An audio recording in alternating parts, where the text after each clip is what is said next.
జగపతిరావు గారు, మీరు మీ అమ్మాయి గారు ఉట్టి అమ్మాయిని భజన చేస్తే నెత్తికి కూర్చుంటాడు. మనిషిని చూస్తే అలా అనిపించట్లేదయ్యా. అంటున్నా నేనే అనుకోకండి, మీ జడ్జిమెంట్ ఎప్పుడు రాంగే. నన్ను అడిగితే వాడిచ్చిన 10,000కి మరో 5,000 తాంబూలంలో పెట్టిచ్చేయండి. శనేశ్వరుడండి బాబు, వదిలించుకోవటం బెటర్. ఏం చేయడం అనేది తర్వాత విషయం డాడీ. ముందు నేను వెళ్ళి ఆయన తీసుకొస్తాను.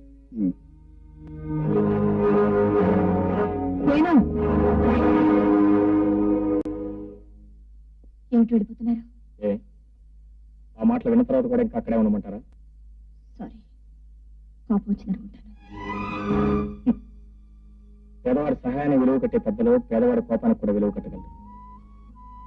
నేను ఇచ్చిన 10,000కు మరో 5,000, నాకు వచ్చిన కోపానికి మరో 500 ఇస్తే సరిపోతుంది అనుకుంటాడా దయానంద్? ప్లీజ్ అలా అనకండి. నా మొహం చూసినా మీరు ఆ మాటలు మర్చిపోండి. మిస్ ప్రేమ, మీ మొహం చూస్తే ఎన్నో విషయాలు మర్చిపోవచ్చు, కానీ ఒకటి మాత్రం గుర్తుపెట్టుకోండి, నేను డబ్బుకు ఆశించి మాత్రం ఈ సహాయం చేయలేదు. మీ నాన్నగారు కోటీశ్వరుడనే ఉద్దేశంతో రక్షించలేదు. ఆ పరిస్థితిలో దిక్కుముక్కులేని ఏ పేదవాడన్నా రక్షించేవాడిని. నాకు తెలుసండి, ఈ కాస్త పరిచయంలోనే మీరు ఎలాంటి వారు, మీ మనసు ఎలాంటిదో అర్థం చేసుకున్నాను. అందుకే రమ్మంటున్నాను. సారీ, నాకు ఇప్పుడు టైం లేదు. నేను ఒక ఇంటర్వ్యూకి వెళ్ళాలి. ఉద్యోగం కోసమేనా? జీతం ఎంత ఉంటుందో? 2 పూట్ల కడుపు నిండా తింటానికి సరిపడేంత. ఆ మాత్రం దానికోసం మీరు ఏ ఇంటర్వ్యూకి వెళ్ళక్కర్లేదు. సహాయం కృతజ్ఞత అనుకోకుండా ఉంటే మా డాడీతో చెప్పి మీకు పర్సనల్ సెక్రటరీగా ఉద్యోగం ఇప్పిస్తాను. రొట్టె విరిగి నేతిలో పడ్డామంటే ఇదేనో వేణు. ఒక్క ఇన్సిడెంట్ తో అటు అమ్మాయి మనసులోను ఇటు తండ్రి మనసులోను కూడా స్థానం సంపాదించేసావు, కోట్లో బాగా వేసేసావు. పగాలు వేయటం పాకలు వేయటం అట్లా ఉంచండి. రేపు నుంచి వాళ్ళ ఇంట్లో వ్యవహారాలు నేను చూడాలి. అకౌంట్ చూడాలి, లెడ్జర్ చూడాలి. ఏమిటి నీకేమన్నా మతిపోయింది ఏమిటయ్యా? ఆ ఇంట్లో నువ్వు ప్రవేశించిన క్షణం నుంచి నీ చేయం కర్తవ్యం నీ దృష్టి అంతా కూడా ఓన్లీ ప్రేమ. తొందరగా దాన్ని బెడ్రూమ్ లోకి తీసుకెళ్తే అలా ఊరుకోండి. మీరు చెప్పేవన్నీ చావ దెబ్బలు తింటానికి దగ్గర మార్గాలు.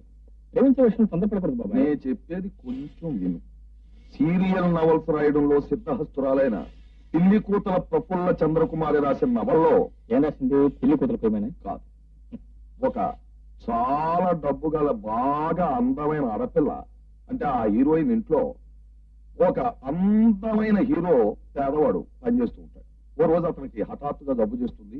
అవుట్ హౌస్ లో పడుకుని ములుగుతూ ఉంటాడు. మొదలటానికే లోపల డాక్టర్ని పిలవచ్చుగా. ఇదిగో నేను చెప్పేది వినడం వరకే నీ డ్యూటీ. అలాగే. ఆ హీరో కనిపించకపోయేసరికి ఆ హీరోయిన్ వెతుక్కుంటూ ఆ అవుట్ హౌస్ కు వస్తుంది. ఆ మూలిగే హీరోని చూసి ఆ హీరోయిన్ మనస్సు విలవిలవిల్లాడిపోతుంది. ఆ హీరో కళ్ళు తెరిచేసరికి ఐస్ వాటర్ లోనో ఉడుకులోనో తడిపిన మెత్తటి గుడ్డతో అతని నుదురు మీద మెల్లిగా హత్తుతూ ఉంటుంది. బాబాయ్, నువ్వు చెప్పేవన్నీ పాత నవల్లో పాత సినిమాల్లో హీరోలు చేసే ట్రిక్లు. రోజులు మారినాయి, సినిమాలు మారినాయి, హీరోలు మారారు, టెక్నిక్లు మారినాయి. ఎవరైనా కొద్దిగా నేను చూస్తానుగా.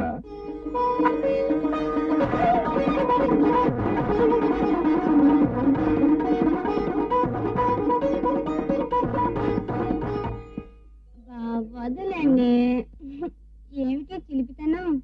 ఇప్పుడు నేనేం చేశాను? పాడు. పాడాలా? ఏ పాట పాడాలి? మనకు పాటలు రావే.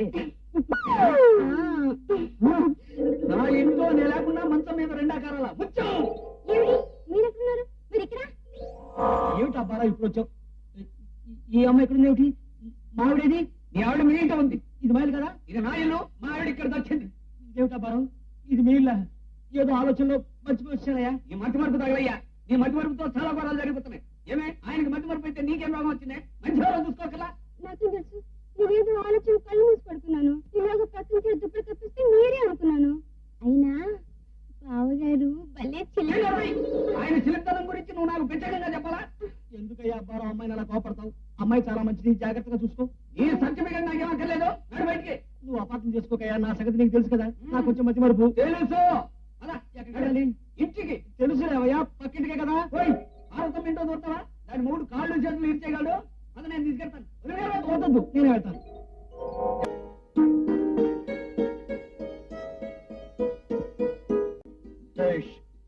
ఎన్నో ఏళ్ల నుంచి పెండింగ్ లో ఉన్న ఫైల్స్ అన్ని కొద్ది రోజుల్లోనే కరెక్ట్ రూట్కి తెచ్చావే.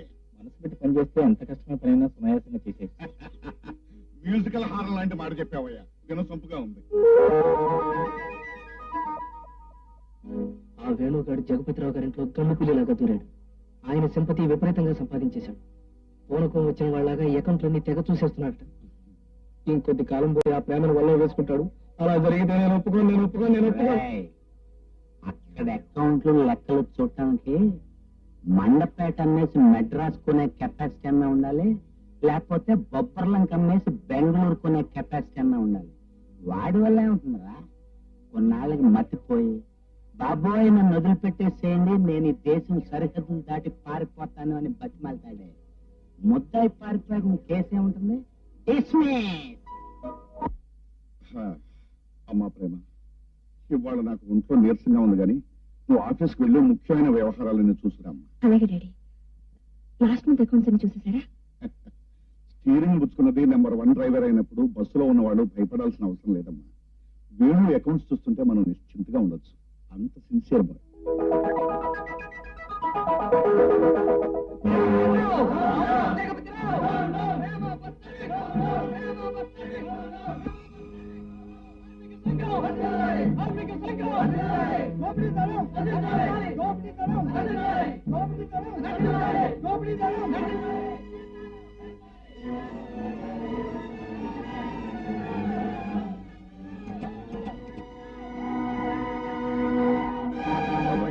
నేను ఇప్పుడే ఐజీకి ఫోన్ చేస్తాను. అవసరమైతే హైదరాబాద్ మినిస్టర్స్ కూడా ఫోన్ చేస్తాను. ఆడపిల్లకి తిండి తిప్పలేకుండా చేస్తారా? I will see it. మీరు అనవసరంగా ఆవేశపడుతుంది. అసలే బ్లడ్ ప్రెషర్. అది కాదయ్యా, అమ్మాయిని ఆఫీస్ గదిలోంచి బయటికి రానివ్వట్లేదట. టెలిఫోన్ కాదు కదా, కనీసం ఫ్యాన్ కూడా లేకుండా కరెంట్ కట్ చేశారట. ఇంత సున్నితంగా పెరిగిన అమ్మాయిని ఇన్ని బాధలు పెడతారా? సరే అనుకోండి, గోల్తో పోయేదాన్ని గొడవలు పెట్టింది చెప్పండి. వాళ్ళకి ఎలా చెప్పాలో అలా చెప్పి తప్పుకుంటాను. ఆ బాధ్యత నాకు వదిలేయండి.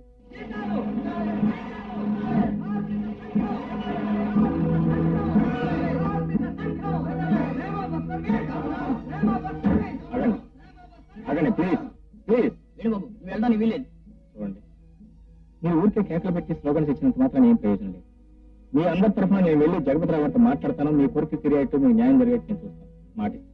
వేణుబాబు మాట ఇచ్చాడంటే జరిగి తీరుతుంది. అందులో తప్పకుండా.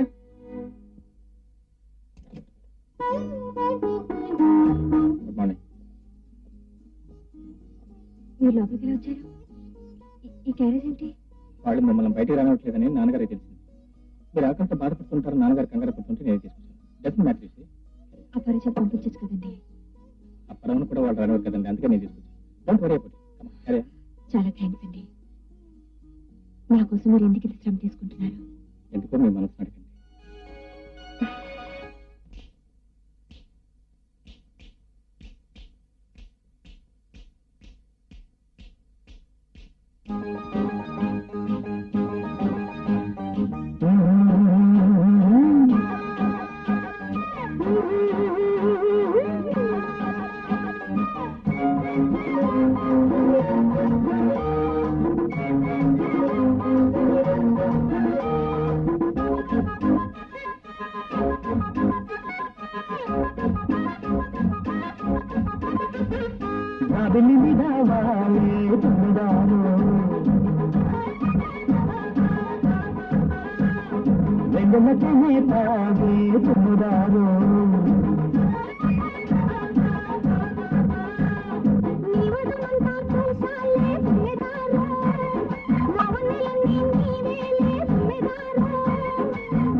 పొదరిళ్ళలోన మంచు గంధాలు చూసి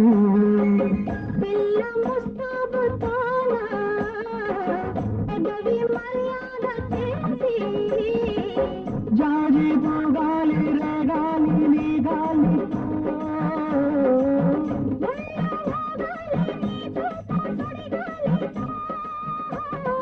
కోరింత నీడల్లో పేరంట మాడంగా ఒళ్ళంత ఇరుపాయ మాయమ్మ నేనుంటే ఎర్రంగా నువ్వుంటే పారాని అందాలు నీవయ్యా